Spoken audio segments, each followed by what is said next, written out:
الحمد لله رب العالمين. جو النهارده جميل جدا، جو خريفي.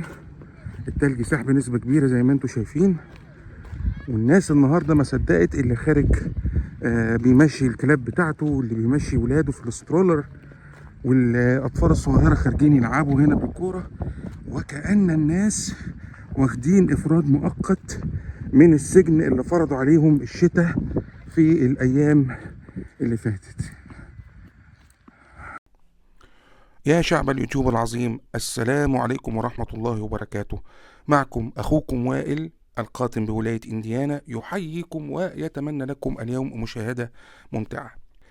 طيب، خلينا بقى نستكمل الرحلة اللي احنا اتكلمنا عنها وبدأناها في حلقة قبل كده أو في حلقتين قبل كده، بداية من السعودية. خلينا نتكلم عن الوظائف اللي أنا اشتغلتها في أيامي الأولى. كنا في الحلقة اللي فاتت وقفنا عند إن أنا كنت أسير لظرف الكورونا اللي كان مخلي كثير من الدوائر الحكومية بتتعمل بشكل جزئي أو ما بتعملش نهائيا يعني. وده أثر على إن أنا ما قدرتش أحصل على الأوراق الرسمية اللي تخليني أقدر أشتغل وأقدر أعيش حياتي بشكل طبيعي هنا في أمريكا في البداية. وانا للاسف الشديد كنت تحت تاثير معلومه خاطئه، يعني خدتها من اصدقائي اللي كانوا عايشين هنا في امريكا، وانا يعني التمس لهم العذر لانه مش كل واحد يعرف كل حاجه.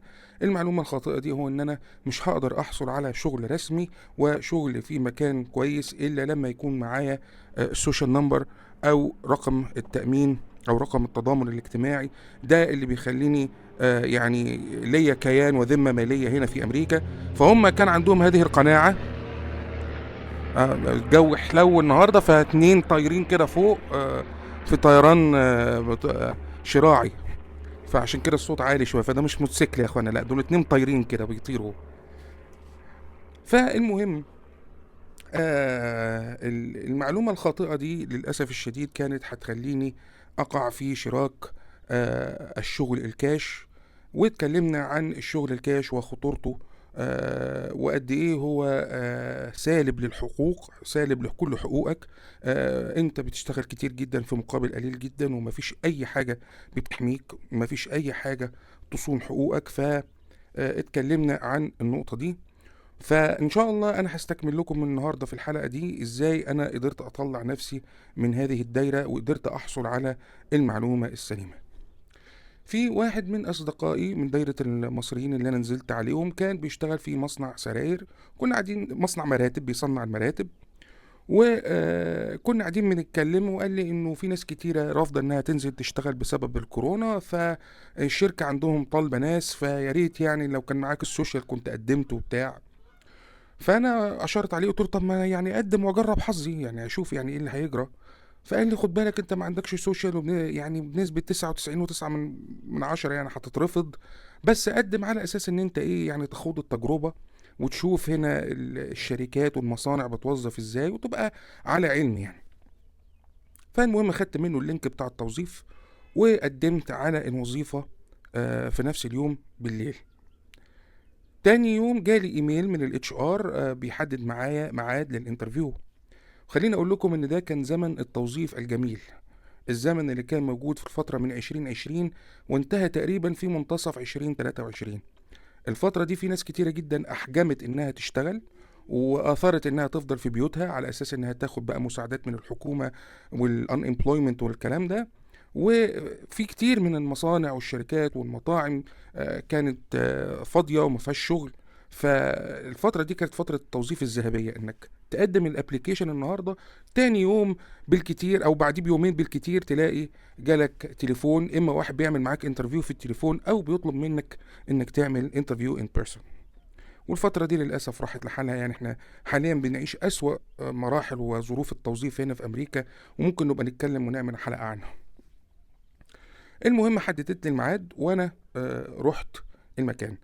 المصنع انا يعني اسمحوا لي، انا مش هقدر اقول اسمه لان انا مش عارف ان كان ده صح ولا غلط ان انا اقول اسمه، ولكن خليني اشير اليه انه واحد من اشهر الماركات هنا في امريكا، وموجود في متاجر كتيرة جدا، ومعروف بمنتجاته الخاصة بما يتعلق بالمراتب وبالأسرة وبالمخدات وبالحاجات دي كلها. فين المكان؟ المكان بيقع في منطقة اسمها بلينفيلد، انديانا. دي ضاحية من ضواحي انديانابوليس، بعيدة عن الحي اللي أنا ساكن فيه في انديانابوليس بحوالي 45 دقيقة، يعني تقريبا 30 مايل أو أكتر. فكانت مسافة بعيدة. وأنا طبعا كان معايا السيارة الكرولا ال 2007 اللي هي على قد حالها طبعا. هي أبهرتني طبعا فيما باعتبار انها عربيه يعني مستعمله، وكانت بتجري كويس وبتمشي كويس، وشكرت فيها الحلقه اللي فاتت، لكن برضو كان في تخوف انها ما تستحملنيش على المسافه الطويله دي كل يوم، خصوصا ان انا هضطر بقى اخد الطريق السريع. ولكن يعني زي ما بيقولوا المضطر يركب الصعب، فانا قلت مش مشكله، خلينا نطلع المشوار ونجرب. وبرضو انا رايح بذهنيه وبعقليه ان انا لا يعني يا جماعه ما فيش ورق، انا رايح بس كده ايه، بكسر حالة الملل اللي احنا فيها كده وبنشوف الدنيا فيها ايه. رحت هناك الانترفيو. قابلتني موظفة الاتش ار، وكان معايا واحد شاب تاني هو اللي كان برضه كان جاي يقدم على نفس الوظيفة. اديت لنا كده سيرفي، السيرفي ده فيه اسئلة. قالت لي ايه، اقعد عبي الاستمارة وجاوب على الاسئلة دي، وبعد كده لما تخلص تعالاني وانا هقول لك هنعمل ايه. في الوقت ده انا يعني فيما يتعلق بمرحله السعوديه فيما قبل، انا ما كنتش خدت تجارب انترفيوهات الا مره او مرتين، وكان كلها انترفيوهات طبيعيه يعني. ف فانا لما جابت لي الاستماره فوجئت بقى بنوعيه جديده من الاسئله، انا ما كنتش اتعرضت ليها من قبل يعني. فلقيت اسئله بتتكلم عن سلوكياتك، وبتطلب منك انك تذكر مواقف. يعني مثلا يقول لك احكي لنا موقف ان انت اتعصبت فيه، اعلى درجات العصبيه عملت ايه فيها. احكي لنا عن موقف اضطريت ان انت تمد فيه ايدك على حد تاني. احكي لنا عن موقف مش عارف ايه، حاجات بالمنظر ده. وكانت النوعيه دي من الاسئله جديده عليا، ودي كانت اول مره اتعرف على النوع ده من الاسئله اللي هو البيهيفيورال questions. ايه البيهيفيورال كويستشنز دي؟ دي اسئله بتتعمل دلوقتي في مقابلات التوظيف، بيسالك عن مواقف معينه حصلت لك في حياتك، ويقول لك احكيها لنا وانت اتصرفت فيها ازاي. وده بيختلف طبعا بقى عن السيتويشنال كويستشنز. السيتويشنال كويستشنز او الاسئله المرتبطه بالمواقف، هو بقى بيدي لك موقف من عنده ويقول لك وريني انت هتتصرف ازاي. فالاتنين بيطلبوا منك انك تقول هتتصرف ازاي، ولكن البيهيفيورال بيعتمد على خبرات سابقة. انا ما تعرضتش للنوع ده من الاسئله من قبل، كنت مستغرب. قلت لهم يا جماعه، وانا داخل اتخانق ولا داخل العب ماتش ملاكمه؟ ايه الاسئله دي اللي بتتكلم عن الحاجات دي كلها؟ برضو من ضمن الاسئله اللي كانت موجوده السؤال عن انواع المخدرات. هل انا تعاطيت مخدرات قبل كده ولا لا؟ هل انا ليا في شرب الدخان ولا لا؟ وكتبوا تقريبا جميع انواع العقاقير المخدره اللي سمعنا عنها واللي ما سمعناش عنها. من ضمنها مثلا قالوا لي كان مكتوب القاش اللي هو الحشيش، هل تعاطيته قبل كده ولا لا؟ طبعا الحاجات دي ما تعرضتش ليها قبل كده، لكن مهم جدا في امريكا الموضوع ده، فعشان كده اتسالت فيه. طبعا جاوبت بالنفي والحمد لله. بعد ما خلصت الابلكيشن، رحت لموظفه الاتش ار وقالت لي هيجي لك دلوقتي مشرف هيدخل معاك يعمل تورنج. التورنج ده في امريكا في من ضمن المسائل المقدسه هنا، يعني هنا يحبوا قوي موضوع التورنج ده، سواء انت هتشتغل في المكان ولا لا. ياخدك كده يلففك المكان ويقول لك دي الحمامات، ده المطبخ، ده المكان اللي انت هتاكل فيه، ده المصنع، ده قسم كذا، ده قسم كذا، ويقعدوا يشرحوا لك انت هتشتغل ازاي وتخش منين وبتاع. سواء اشتغلت او ما اشتغلتش، هم بيحبوا قوي موضوع الايه، التورنج ده. فدي من ضمن الحاجات اللي انت ايه هتعرفها هنا لما هتيجي امريكا. انا يمكن في السعوديه التورنج ده ما كناش بنعمله الا للموظف في اول يوم لما بيجي يستلم ويمضي بدايه استلام العمل، لكن هنا لا، الموضوع يختلف. والراجل قاعد يكلمنا عن مزايا الشغل وعن الاجازات اللي بيوفروها لنا وعن الفلوس وعن الحاجات دي، وانا قاعد يا عيني عمال امالي نفسي وعمال اقول ما انا مش، ربنا يسهلها، ما انا مش هشتغل بقى، ما انا معيش الورق، هعمل ايه؟ فبعد ما خرجت الموظفة قابلتني قالت لي ايه، تعالى هنتكلم في المكتب. دخلت كلمتها قلت لها دلوقتي انا عندي مشكلة. هي طبعا قالت لي انه خلاص كل امورك تمام واديني اوراقك، فانا قلت لها انا عندي مشكله فيما يتعلق بالاوراق. انا نتيجه ان انا جيت في الفتره دي ما فيش مكاتب السوشيال مش مفتوحه، بتشتغل عن بعد، ومش قادر ان انا اطلع السوشيال نمبر بتاعي لغايه دلوقتي. فانا معيش غير تاشيره الدخول بتاعتي ومعيش غير الجرين كارد والحاجات دي. فالست بصت لي كده وقالت لي ممكن اشوف الجواز بتاعك؟ فطلعت لها الجواز المصري بتاعي، فتحته على صفحه التاشيره، وراحت بصلها كده، وبعد كده راحت بصلي وقالت لي بس خلاص هو ده كل اللي احنا محتاجينه. وراحت واخده جواز السفر وحطاه في آلة التصوير جنبها عشان تصوره. طبعا انا بصيت لها باسبهلال، قلت لها هو ايه كل اللي احنا محتاجينه يعني؟ قالت لي خلاص هي دي ورقة التأشيرة، هي دي المسوغ ليك انك تشتغل عندنا. بصيت لها كده بتعاطف وانزعاج، قلت لها والسوشيال نمبر ده انا عماد مأكد لي. فقالت لي لا، السوشيال نمبر ده مهم وكل حاجة، لكن هو ده مش هيعطلنا. الفكرة ان انت معاك تأشيرة هجرة رسمية، فدي التأشيرة اللي بتقول ان انت تقدر تشتغل هنا بشكل رسمي. لما بقى مكاتب السوشيال تفتح تقدر انت بعد كده تقدم على سوشيال نمبر وتجيبه لنا لما يتوفر معاك. انما هو مش مطلوب بشكل إلزامي في البداية. احنا اللي يهمنا صورة الجواز بتاعتك دي، التأشيرة دي هي اللي تقول ان انت راجل رسمي هنا في البلد. طبعا يعني كانت صدمة، انا ما بقيتش عارف افرح ولا اضحك ولا ازعل، لانه يعني انا في شهر ونص ضاعوا مني كده في التخبط، وكنت عمال اصرف فيهم ومش عارف اتصرف ازاي ومقيد باختياراتي. ف كل ده بسبب تأثير معلومة خاطئة انا تلقيتها. ولكن في نفس الوقت انا عذرت الناس فادتني وساعدتني في حاجات كتيرة جدا من ساعة لما جيت. جل من لا يسهو، دي مشكلة يعني صغيرة، والحمد لله ان انا قدرت ان انا اخلص منها يعني. المهم راحت مطلعه لي الجوب اوفر في ساعتها، وبصيت بقى على سعر الساعة اللي انا هقبضه. كان بقى يا اخوانا سعر الساعة؟ انا كنت باخد في المطعم 8 دولار، لقيتهم كاتبين لي في الاوفر ان انا هاخد 15 دولار. طبعا يعني انا كنت بتنطط من جوه. انا يعني دي كانت طفره نوعيه وقفزه للامام رهيبه، ده تقريبا من نص. 15 دولار، يا ده انا كده اتحلت كل مشاكلي وقعدت بقى فرحان ومبسوط وبتاع ومش عارف ايه، واحمدك يا رب.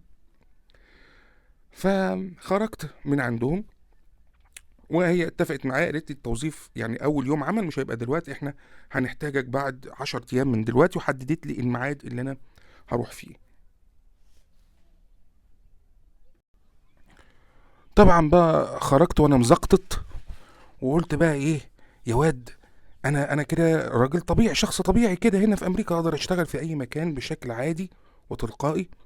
فما تيجي نشوف شغلانه تانية كده سهله، اسهل من شغلانه المصنع اللي انا شفتها دي. وانا بصراحه كان عيني على شغلانه مبيعات السيارات، باعتبار ان انا بحب السيارات جدا واحب اتكلم فيها. وخليني اقول لكم ان اي حد بيعيش في السعوديه الفتره، حتى لو ما بيحبش السيارات، هيلاقي نفسه مع الوقت بيحب السيارات وبيتكلم فيها يعني. فانا يعني شغفي بالموضوع ده كان مخليني معتقد ان انا اقدر اشتغل في مجال مبيعات السيارات. فدورت على الموضوع ده ولقيت فعلا مكان اللي هو كان توكيل فورد هنا في منطقه انديانا، في منطقة انديانابوليس. كان برضه عايز مبيعات علشان الناس تشتغل. زي ما قلت لكم الفترة دي في ناس كتيرة جدا سابت أشغالها وأماكنها، فأماكن كتيرة جدا كانت طالبة ناس.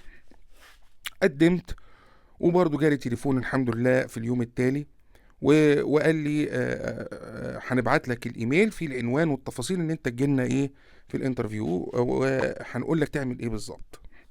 الإيميل جالي فيه العنوان، وجالي ان انا المطلوب اكون هناك حاضر بلبس بيزنس اتاير. طبعا دي الجملة دي كانت اول مرة تمر عليا في حياتي، وابتديت ابحث عنها، فعرفت انه البيزنس اتاير ان انت تروح لابس فورمال، قميص وكرافات وبنطلون او بدله كامله. ده هنا في امريكا البيزنس اتاير. في حاجه تانية اسمها الكاجوال بيزنس. الكاجوال بيزنس ده اللي هو اللبس العادي اللي احنا بنروح بيه اشغالنا في مصر وفي السعوديه، قميص وبنطلون، قميص وتيشيرت. بيكون طبعا البنطلون في الغالب بنطلون جينز او بنطلون قماش وكوتشي او جزمه. هو ده اللي بيسموه هنا ايه البيزنس كاجوال. انما بقى لو قالك ان المكان ده كاجوال، فانت ممكن تروح لابس شورت، لابس فانيلا كات، ممكن تروح لابس شبشب، الا يعني لو يعني حدد لك حاجات معينه، انه في ناس كتيره بتروح ساعات الانترفيو وبتروح الاماكن دي بكروكس، فهو مثلا بيروح كاتب لك لو سمحت ما تجيش بكروكس، لو سمحت ما تجيش لابس شبشب كده يعني. انما الشغلانه اللي انا كلمتكم عليها دي كان طالب ان انا اروح ببزنس اتاير، وانا ما كنتش عامل حسابي. انا قلت برضه اشرح لكم المصطلحات دي عشان لما الناس تبقى ان شاء الله يعني اللي بيدور على شغل يبقى عارف معانيها ايه يعني. فنزلت كولز واشتريت قميص وكرافات وبنطلون، وقلت يبقوا موجودين عندي لعل وعسى احتاجهم فيما بعد. قابلني واحد من اصدقائي المصريين، اللي هو بقى صديقي اللي من ايام المدرسه، حكيت له على الموضوع ده، فلقيته مش مشجع ومش محبذ الموضوع. قال لي بص انا اشتغلت في المكان ده قبل كده، في المجال ده قبل كده، والموضوع ده بيعتمد بنسبه كبيره جدا على المبيعات، وانت واحد عندك عيله وفي عرض ان انت يجيلك مصدر دخل ثابت، فانا شايف ان شغلانه المصنع رغم انها شغلانه هتكون مرهقه ليك بدنيا، ولكن يعني هتكون افضل لك من ان انت تشتغل بالعموله. طبعا انا اخدت بكلامه، قلت له انت كلامك صح، وانا برضه هاخد التجربه واشوف. لو لقيت الناس دي ما بتديش راتب ثابت جنب العموله، بتدي عموله بس، انا خلاص الموضوع هيبقى منتهي بالنسبه لي. رحت في الميعاد وقابلت مدير المبيعات هناك، وقعد يتكلم معايا ورحب بيا، وكان مبسوط ان انا يعني بدور على شغل، وان انا يعني ايه بحاول اجتهد في ايامي الاولى في امريكا. وراح أكد لي نفس المعلومة اللي قالها لي صديقي، إن الشغل هيكون معتمد بشكل كامل على العمولة. طبعا يعني خلينا نقول إنه مجال الشغلانة مريح، أنت بتشتغل في مكان مكيف، وسط عربيات، وسط حاجة أنت بتحبها، بتقابلك ناس بتقعد تتكلم معاهم. كان هتفرق معايا كتير طبعا لو اشتغلت في المكان ده في رفع كفاءة اللغة عندي بشكل كبير في الوقت ده. ولكن حتة ان انا اشتغل فقط بالعمولة ما تنفعش مع واحد لسه بيبتدي حياته وعنده عيلة والتزامات أسرية، خصوصا ان زوجتي ما كانتش طبعا بطبيعة الحال بتشتغل في الوقت ده. فقلت خلاص دي إشارة من عند ربنا سبحانه وتعالى ان انا لازم اكمل في سكة المصنع. وفي الوقت ده حاولت بقى اعرف السوشيال نمبر نقدر نطلعه ازاي، بحيث ان انا يعني اعيش بقى حياتي بشكل طبيعي، اعرف اسجل العربية دي على اسمي اللي كانت معايا، واعرف بقى ان انا يعني افتح حساب بنكي، اعمل اي حاجة يعني. الكريدت كارد،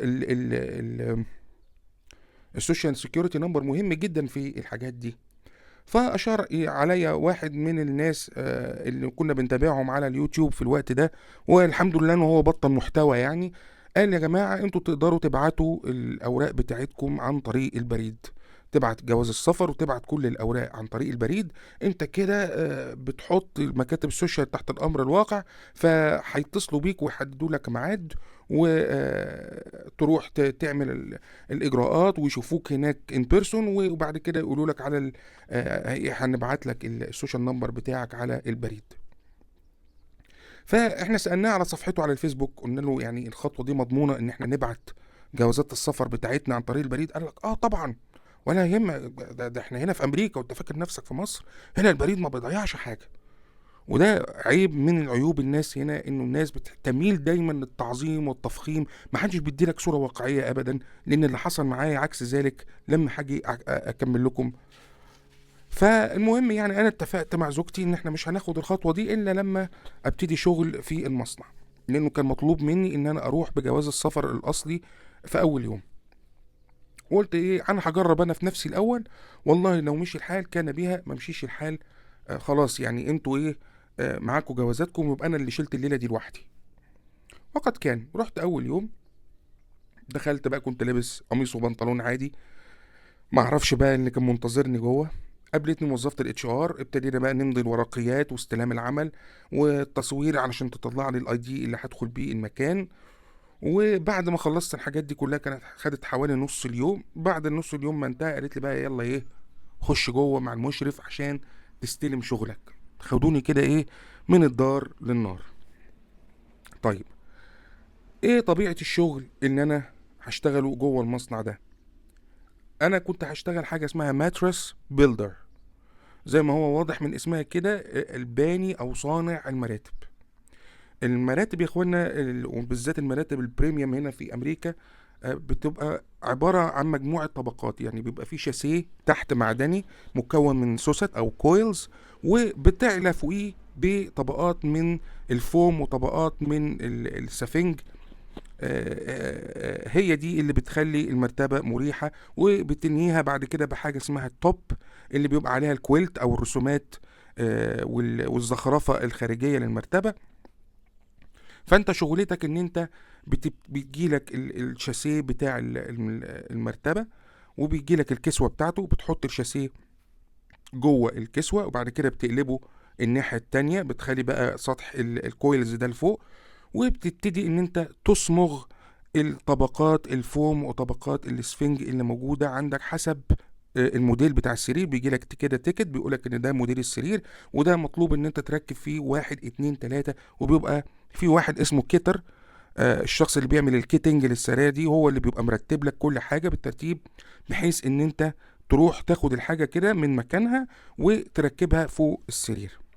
بيشتغل معاك شخص تاني، يعني انتوا الاتنين بنشتغل، انا ببقى واقف على طرف ترابيزة او طاولة معينة وهو واقف على الطرف التاني، وجسم السرير او جسم المرتبة بيجي بنحطه في المنتصف، وانا وهو بنشتغل مرايات لبعض، بنعمل نفس الشيء في نفس الوقت. يعني اللي يشوفنا من بعيد كده يلاقينا بنعمل نفس الشيء بنفس الطريقة بنفس الوقت. انا في النص الخاص بيا وهو في النص الخاص بيه من الناحية التانية. لقيت ان انا برضو هبقى محتاج ان انا اتعامل مع ادوات، يعني بان انت شغال في مصنع فانت لازم تتعامل مع ادوات. ففي كان اداتين مهمين جدا هستخدمهم. الاداة الاولى مسدس الجلو او الترانك بتاع الجلو، وده بيبقى صندوق كده موجود جنبك ومتوصل بخرطوم متعلق في السقف ونازل متدلي منه، وبيبقى فيه الفوهة وفيها الليفر او الزناد اللي انت بتضغط عليه عشان ينزل الجلو. الجلو ده بقى بيبقى ايه، عبارة عن حبيبات لونها كده بيج، تمسكها كده عاملة زي الزلط، عاملة زي الحصى، بتدخلها جوه البوتقة او الصندوق اللي بيبقى وراك ده. الصندوق ده بيبقى درجة حرارته مرتفعة جدا عشان يصهر الصمغ، وطبعا الصمغ لازم يفضل ساخن علشان ما يلزقش في بعضه، ولو برد هيلزق. فانت لازم تكون حذر جدا انه المكان ده سخن، ولازم تكون حذر جدا ان الصمغ اللي هينزل ده سخن. فاول اداة فدي كانت اول حاجة. فانت لازم تحمي نفسك عن طريق ان انت تلبس حاجة ستريتش كده زي الجزء ده كده مثلا، بس انت بتلبسه زي الشراب، كان بيقفل هنا على ايدي كده ويحبس لي الدم. الجزء ده بيبقى بيحميك مثلا لو ايدك مثلا خبطت في جزء من الصمغ ده وهو ساخن ما تلسعكش، وفي نفس الوقت برضه عشان الصمغ ما يلزقش في ايدك، لان ده صمغ لاصق وقوي يعني. والاداة التانية مسدس دبابيس ستابلينج جان. انت بتستخدمه ليه بقى؟ علشان الطوبر دي ما بتتسمغش، الطوب بتاع السرير ده ما بيتسمغش. في بعض الانواع منه بتتسمغ عادي وبتخلص وتريح دماغك، وبعض التاني لا، لازم بيبقى ليها شرشوبة كده. خليني كده اوريها لكم ازاي. بتحط الطوبر كده تروح منزله، بتنزل الشرشوبة بتاعت، تروح شدد الشرشوبة كده وتنزل بالمسدس وتعمل عملية الاستابلينج. الفكرة في ايه بقى؟ الفكرة ان انت لازم تعمل الاستابلينج صح علشان خاطر الدبوس يروح واخد الشرشوبة وشابكها في الكويل من تحت، وبعد كده بتبقى بقى ايه، طرف الطوب من فوق وطرف الكسوة بتاعت السرير من تحت مفكوكين، بتمشيها بقى وبتدخلها على واحد تاني واحد تالت في الفريق بتاعك اسمه التيبر. التيبر ده بقى هو الخياط اللي بيلحم وبيخيط المرتبة داير ما يدور، ودي بتبقى اخر مرحلة في الانتاج. بعد كده هو بيوديها، بتمشي على سير، بتروح على التغليف، بتتغلف بالكيس الخارجي بتاعها بالغلاف النايلون الخارجي بتاعها، وبتروح بعد كده على الشيبنج. فده كان مجمل الشغل، وانا اترميت في نار الشغل كده من البدايه، وانا داخل كده ايه بالقميص والبنطلون الجينز وبتاع، طبعا لبس غير ملائم اطلاقا. وفيما بعد انا بوظت لبس وبوظت جزمه سكتشرز اللي انا كنت جاي بيها من السعوديه، بوظتها نزلت عليها نقطه صمغ، الى يومنا هذا ما طلعتش. فاضطريت ان انا طبعا يعني اوديها للجود ويل.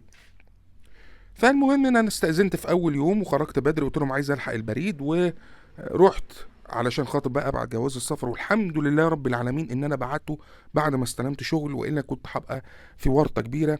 واخترت خدمة غالية جدا، واخترت انه لازم الشخص لازم الجواب ده الظرف اللي انا هبعته يستلمه شخص من مكتب السوشيال سيكيورتي نمبر. وعملت اللي هو الدايركت سيجنتشر، لازم شخص ادلت هو اللي يستلم. ودفعت فيها فلوس زيادة على اساس ان انا ابقى مطمئن انه الورق يوصل وحد يستلمه. وبعد ما بعته، عايز اقول لكم ان انا يعني لا حس ولا خبر ولا سمعت انه في اي حاجة، ولا حد كلمنا ولا حد قال لنا تعالوا حاجتكم جاهزة. فلما كنت بتواصل معاهم طبعا حالة انكار رهيب، احنا ما نعرفش حاجة، احنا ما جالناش حاجة، ومحدش قال لك تبعت حاجة. قلت لهم ده في الولايات التانية بيبعتوا، قالوا لنا احنا مالناش دعوة بالولايات التانية.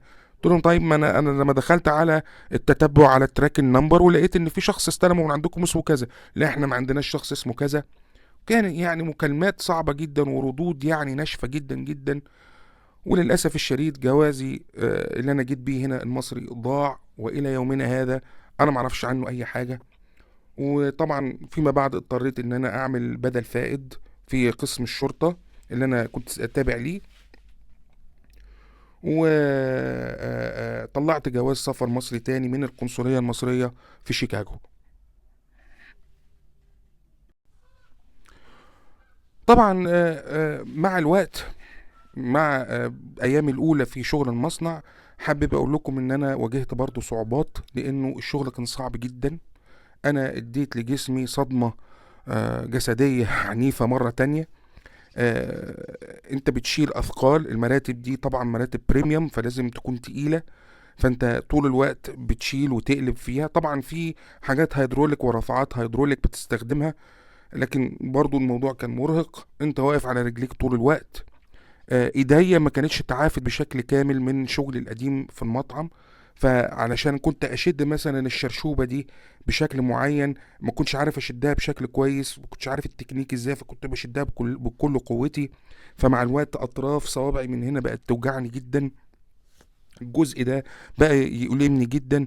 ويمكن احاول اجيب لكم فيديو، كانت ايديا بتتصرف بشكل غريب جدا، كانت بتنفر كده حاجه بتنفر وتنبض كده بشكل غريب في ايدي.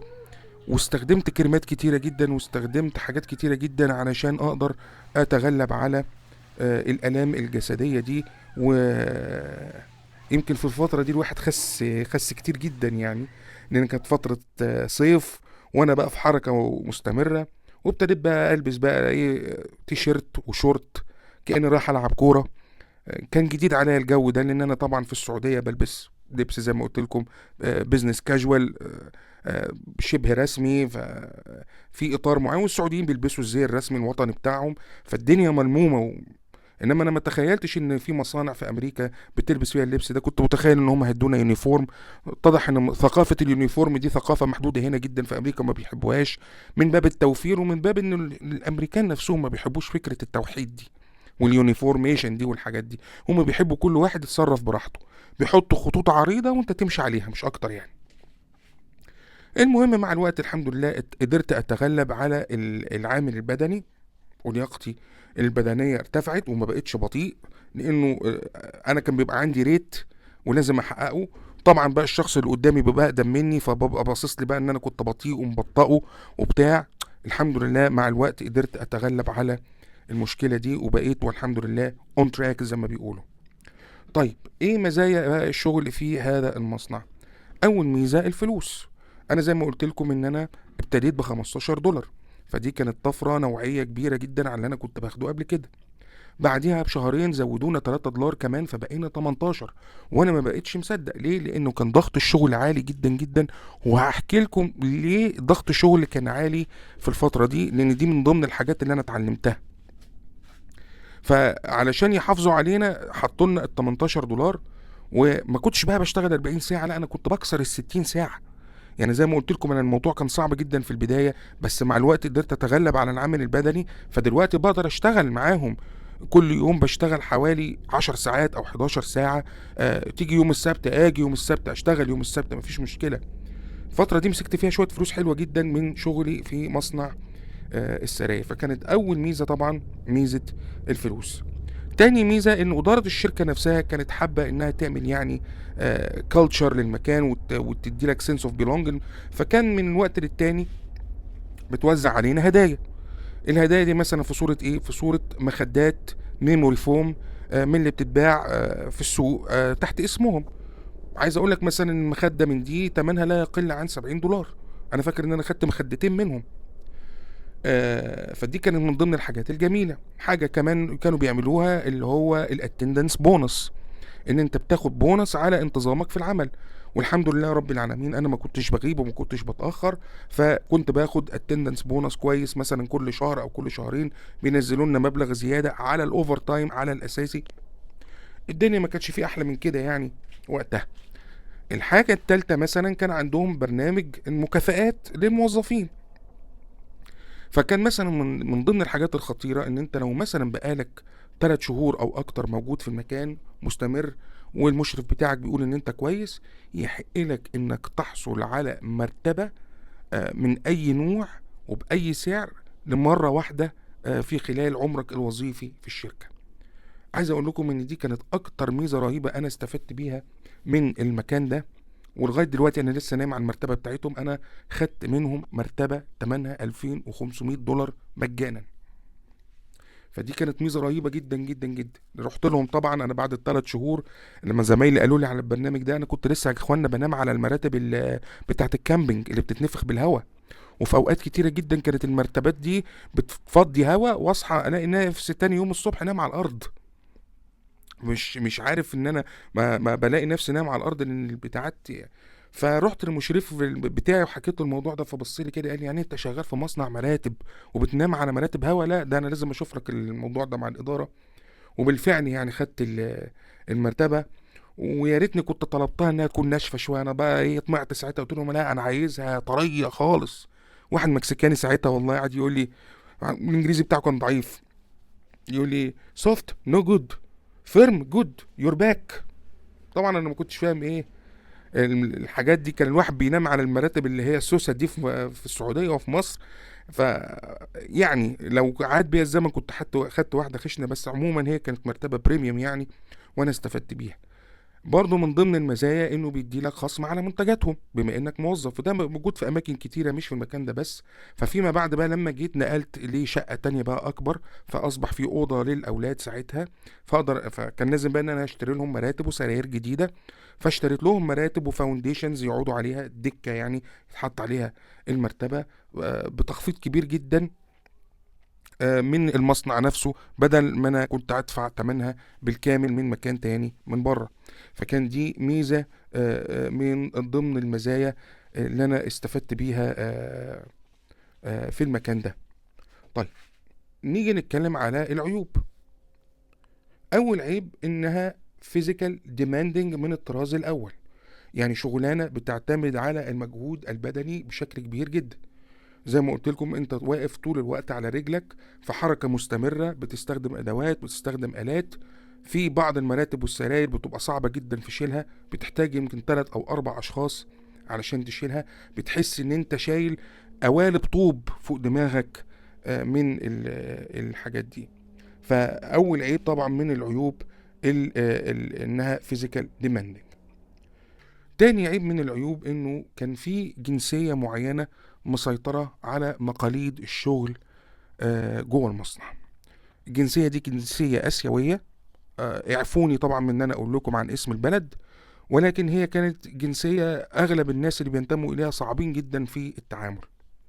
المشكلة دي بدأت معايا ازاي؟ المشكلة دي انا كنت في البدايه بشتغل في ورديه النهار. ورديه النهار كان فيها تنوع كويس، وان كان برضو اغلبها من الجنسيه الاسيويه دي، ولكن كان عندي امريكان بيض، وكان افرو امريكانز، وكان في مكسيكانز، وكان في افارقه، وانا كنت يعني كان في العربي الوحيد اللي شغال في المصنع في مجال التصنيع والحاجات دي. فكان في تنوع بشكل كبير. لما بقى حصل انه المدارس فتحت بعد يعني في الترم الثاني، قالوا خلاص احنا نقدر نطبق قواعد التباعد الاجتماعي ونرجع الولاد يدرسوا مرة تانية، لانه كان بعض الناس اشتكوا قالوا ان مستوى الاطفال تدنى في فترة الدراسة بتاعت الاونلاين. فزوجتي خلاص كده ما بقتش مضطرة انها تقعد في البيت، فقالت انا كمان عايز اشتغل. فدورنا لها على شغل ولقينا والحمد لله شغل في وول مارت اللي جنبنا، وكانت بتشتغل سيزونال وما كانتش بتسوق طبعا. فانا اتفقت معاها قلت لها يعني انت هتشتغلي ورديه وانا هشتغل ورديه، وانا هضطر انقل ورديه الليل، لانه اي حد هنا بيجي امريكا بيشتغل وعنده اطفال صغيرين علشان ما يدخلش نفسه في حوارات النيرسينج والحضانه والكلام ده، بيقسم الشغل ما بينه وما بين المدام، يبقوا ورديات في الشغل وورديات في البيت. فهي اشتغلت بالنهار وانا كنت بشتغل بالليل. انا بالنهار باخد بالي من ولاد، بوديهم المدرسه الصبح، اجيبهم المدرسه بعد الظهر، يجي ميعاد الشيفت بتاعي تكون هي رحت انا اجيبها من الشغل، لان طبعا ما كانتش لسه بتسوق، واطلع انا بعد كده على شغلي. وقعدنا فتره بالمنظر ده. فلما انا نقلت بقى الورديه المسائيه، الورديه المسائيه كانت كلها من هذه الجنسيه الاسيويه. وخليني برضه عشان اكون عادل، مش كلهم وحشين، ولكن يعني كان فيهم ناس جد جدا وبتوع شغل وبيحبوا ان هم الاخر ويتكلموا معاه ويحاولوا يعملوا معاه علاقات. والجزء الاخر والاسف اللي هو الجزء اللي يعني الغالبيه العظمى منهم كانوا سيئين للغايه في التعامل، بالذات في موضوع الشغل. الى جانب ان كان في سمه مشتركه ان هم ما بيتكلموش انجليزي كويس، ومش شايفين انه في داعي ان هم يتكلموا انجليزي كويس، لان هم عايشين في منطقة فيها كل الناس من جنسيتهم. الجروشري ستورز، الأماكن اللي حواليهم كلها من الناس اللي من جنسيتهم. فهو في الشغل بيتكلم بلغته، في البيت بيتكلم بلغته، في الشارع بيتكلم بلغته، فهو مش محتاج ان هو الانجليزي يتكلم فيه في حاجة. فدي كانت مشكلة كبيرة جدا في التعامل والتواصل. كانوا عنيفين جدا وعصبيين جدا. انا فاكر ان كان في مرة واحد بوظ حاجة وقعد يصلح فيها وبتاع، فمعطلنا. فانا بكلمه بالراحه، يعني بقول له انا ممكن اساعدك واشد لك دي، وراح عامل لي نو نو، يعمل لي بايده كده. فانا يعني يعني انا عمري ما حد اتعامل معايا بالشكل ده يا اخوانا. انا مش قادر استوعب يعني ايه النوعيه دي من الناس وكانوا سيئين جدا مع بعض. ولذلك هم جابوا لهم في الورديه الوثائقيه مهندسه صينيه، على اساس يعني انها اسيويه زيهم وتعرف تتعامل معاهم. فحاولت معاهم وكانت بتتعامل كأنها مدرسة في فصل، تقعد تجري ورا ده وتزعق لده وتشخط في ده ومفيش فايدة. يعني انت بتتعامل مع اطفال، ما كنتش بتتعامل مع ناس بتشتغل. فده كان عيب قاتل. انا كنت بدخل في سجالات وخناقات يومية مع الناس اللي انا بشتغل معاهم. انت مبطئني، لا انت مسرعني، لا انت مش عارف ايه، ويقعد يستفز فيك ويقعد يعمل فيك وكل. وهو بالنسبه له هو مبسوط، هو باصص لك انت اللي غريب عليا، انت شكلك ده مش مكانك ولا ده شغلك، انما ده مكاني وده شغلي، انت جاي تقاسمني فيه ليه يعني. وصلت لمرحله من المراحل ان انا خلاص كنت هفقد اعصابي وان انا هستخدم ايدي ضد حد. ودي من ضمن الحاجات اللي خلتني مش حابب ان انا يعني استمر في المكان ده، لان انا وصلت لمرحله عمري ما وصلت لها في حياتي قبل كده يعني. حاولت ان انا يعني ادور على مكان تاني جوه المصنع، فقدمت على شغلانه كيو اي تكنيشن، وقعدت مع مسؤوله الجوده، واتفاجئت بالكم المعلومات اللي عندي. ان انا كنت قلت لها ان انا بشترك في الاوديت بتاع الايزو، وبنحضر في الدوكيومنتس، ويعني ايه كنترول دوكيومنت، ويعني ايه الارقام اللي بتتكتب من فوق، ويعني ايه الحاجات دي كلها. فانبسطت جدا وقالت لي لا انت معايا، بس خليني انا هظبط الدنيا واقول لك انت هتشتغل معايا امتى. وقعدت منتظر فتره طويله جدا، وللاسف ما كانش فيه استجابه، وانا اعتبرتها عدم جديه يعني. فدي كانت مثلا من ضمن العيوب. العيب التالت بقى الموسميه في الشغل. الشغل المراتب ده شغل موسمي مرتبط بموسم العزال والانتقال، اللي هو بيبتدي من شهر 6 إلى شهر 10. دول الشهور اللي ما فيهاش تلج في أمريكا. فأي واحد عايز يعزل من بيته سواء جوه المدينة أو بره المدينة بيعزل في الفترة دي. فدي الفترة اللي بتبقى فيها الإيجارات عالية جدا، وبتبقى فيها تكلفة النقل عالية جدا، وبيبقى في طلب طبعا على العفش وطلب على مراتب السراير بشكل كبير. ففي الفترة دي زي ما قلت لكم علونا لحد 18 دولار، وانا ما كنتش ملاحق على الشغل في الفترة دي، لحد بقى ما ابتدينا ندخل في الشتاء والدنيا ابتدت تريح. فوجئنا ان هم رفعونا ل 20 دولار، وانا انبسطت جدا جدا وقلت يا سلام وفيها حاجة حلوة، وقعدت اغني بقى وكنت فرحان يعني ان هم وصلونا ل 20 دولار. اتاريني ما كنتش اعرف ان ال 20 دولار دول هم بيدوهم لنا بيدوهم لنا على اساس ان هم عارفين ان احنا مش هنقدر نكمل 40 ساعة. يعني انت مش هتاخد 40 في 20 ابدا، لان الشغل مش مكفي. فكان بيجي بقى في وقت من الاوقات يجي يقول لك فلان، يروح عامل لك كده بايده، خلص اللي في ايدك يعني وامشي روح بيتك. ففعلا احنا وصل بينا الوقت ان انا ال 20 دولار دول انا كنت بقبضهم في نهايه البي تشيك، كاني مثلا بقبض 16 دولار في الساعه مش 20 دولار. لان انت بتقبض بقى 20 دولار في 30 ساعه، او 20 دولار في 28 ساعه. كانوا بيجوا عليهم اوقات في بدايه الشيفت، يجوا يقول لك يا جماعه احنا النهارده عايزين 4 يروحوا البيت، او عايزين 5 يروحوا البيت. كان الاول بيختار بالاسم فلان وعلان وترتان وبتاع، بعد كده الاتش ار نبههم وقال لهم ان ده غلط، وما ينفعش ان انت تمشي حد بعد ما يجي من الشغل، لانه ممكن يروح يشتكينا وساعتها هيبقى ليه نص يوم. يعني على حسب ما اعرف يعني ان قوانين العمل هنا كانت في الولايه بتقول كده. فهم بقى يسيبوها الخيار مطروح للناس، يجي يقول لك يا جماعه احنا عايزين 5 يمشوا، اللي عايز يمشي يرفع ايده. فانا بيني وبينكم كنت من الناس اللي برفع ايدي، فكنت انزل من بيتنا اروح الشغل 5 دقايق الاقيهم بيقولوا يا جماعه حد عايز يروح، اروح اقول لهم انا اروح واخد بعضي وماشي. طب ليه انا كنت بعمل كده؟ هل يعني حبا في الكسل يعني وان انا مش عايز اشتغل؟ لا، لان انا عارف ان الشغل قليل، وانا لو مرضتش امشي هو هيعاقبني بالادب. طب ايه العقاب اللي هيعاقبه لي بالادب؟ هيديني المقشه ويقول لي عايزك تلفلي على المصنع ده ركن ركن وشبر شبر، تنضفه، وبعد ما تخلص تمسك الخرق تقعد تنضف لي المكن بالميه ومش عارف بالصابون وبتاع. فطبعا الموضوع كان هيبقى صعب جدا. والشغل مش عيب ولا اي حاجه، بس يعني انت مش جاي امريكا برضو علشان تحصر نفسك في الشغل ده. وفي نفس الوقت اللي بيشتغل الشغلانات دي الدنيا بتمر عليه بالوقت بيبقى طويل جدا، وبتبقى زهقان وملان وتحاول تسرح هنا وهنا. فلما الاقيك سرحت يقول لك كده طب روح بقى، ويروحك برضو في اخر اليوم. فانا كنت باخدها من قصيره واروح.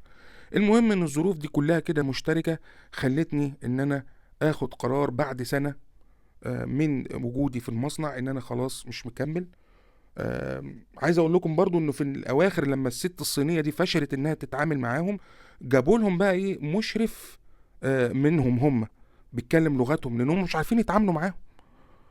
يعني بدل من ان هم مثلا يجيبوا ناس من جنسيات تانية ويطعموا او يزودوا الدايفرسيتي في المكان، لا هم كانوا متماشيين جدا مع فكرة الجنسية دي، فجابوا كمان مشرف من المشرفين اللي بيتعامل معاهم بلغتهم.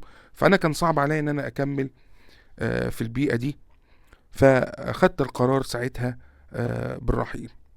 رغم ان انا خدت القرار عن اقتناع، ولكن انا كنت برضو يعني حاسس ان انا اتسرعت شوية، وهقول لكم ليه. اثناء لما انا كنت شغال في المصنع كان في واحد قال لي انه امازون فيها شغل جمعه وسبت، سبت وحد قصدي الويك اند. فعجبتني اول فكره، وانا قلت وماله يعني الواحد عنده صحه، فخلينا ان احنا ايه نشتغل سبت وحد وابتدي من يوم الاثنين في المصنع. فاشتغلت شويه في امازون وشفت ان شغلها سهل، ولكن طبعا مرهق شويه ان انت بتبقى واقف على رجلك طول الشفت. المهم ان انا كملت 3 اسابيع بالمنظر ده وما قدرتش اكمل، لانه طبعا انت بتشتغل متواصل، الى جانب كمان ان انا كنت احيانا بعمل دور داش بالعربيه.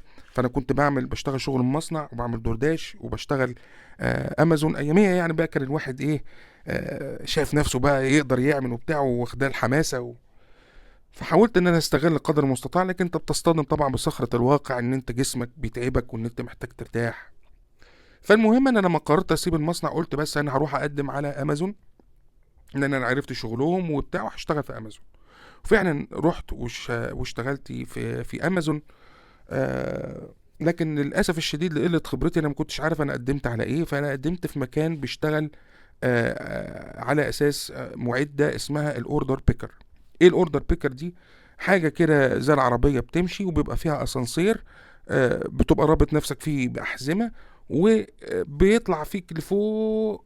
مثلا بنتكلم مثلا مسافة 10 15 20 متر فوق الأرض، علشان بقى تجيب مثلا البرودكتس والحاجات اللي انت محتاج ان انت تشحنها للزباين، بتبقى محطوطة على شيلفز عالية جدا. وانا ما كنتش اعرف الموضوع ده، وانا عندي فوبيا الادوار العليا.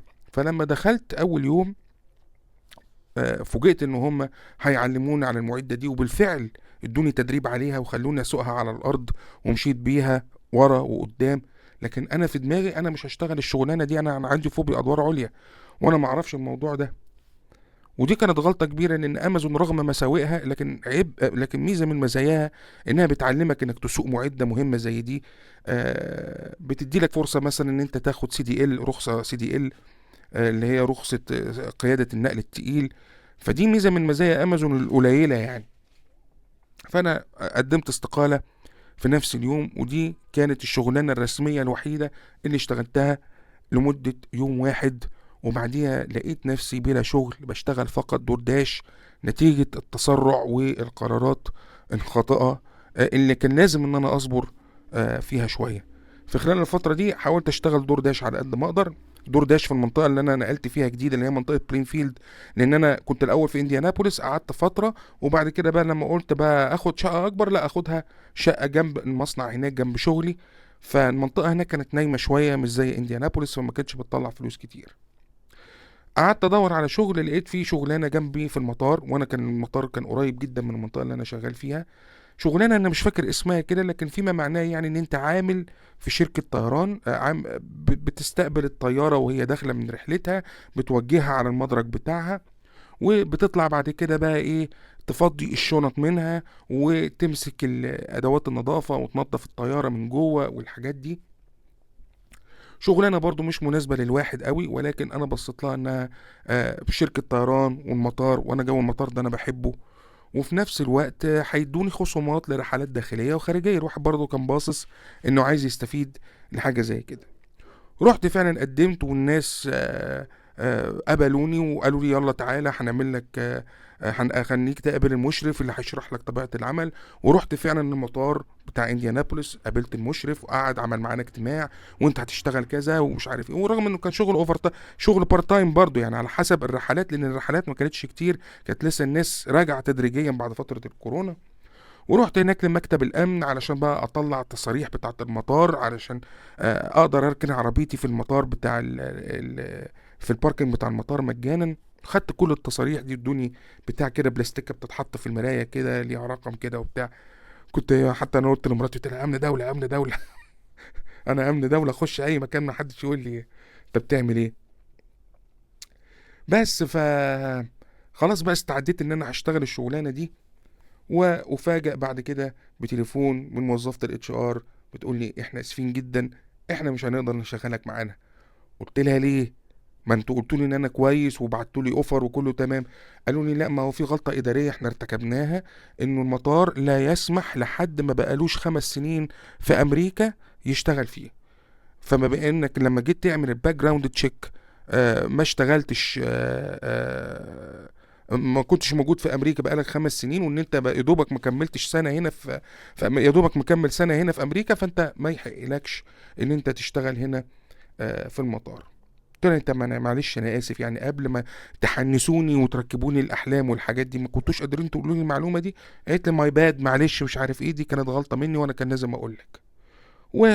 وراحت الشغلانه دي.